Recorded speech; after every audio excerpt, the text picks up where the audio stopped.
আসসালামু আলাইকুম ভাই বোন বইন দিয়া আলু সিদ্ধ করলাম আলু চাটনি খাইতাম।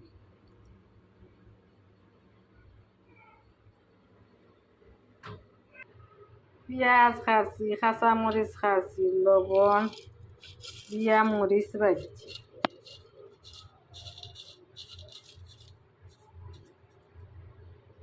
ইয়া এখন বেশ করি মাখাই।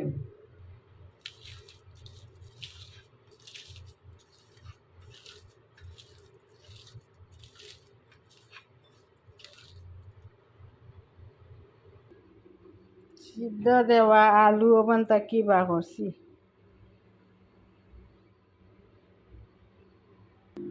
পালাইলে এখন মাখাইলাম, আলুরে চুলাইছি, চুলাইয়া এখন মাখাইলাম। আখটা আখটা মই এতিয়া এখন জিনিস জানে কয় খাইবা, যার যার জানে কয় খাইবা, সবর তো আর সমান নাই। একজনের একটা জানে খাইবা, আর একজনের একটা জানে খাইতে নাই। মাছ মাংস তো ইয়াও একটা একটা চাটনি জানে কয় খাইবা। সরিষার তেল দিব তুরা। ওই গেছে আমার আলু চাটনি, গরম ভাতর লগে খাইলাম। সরিষার তেল দিমু, পয়লা একটু কেনা সরিষার তেলে খাইমু, বাদে সরিষার তেল দিয়ে খাইমু।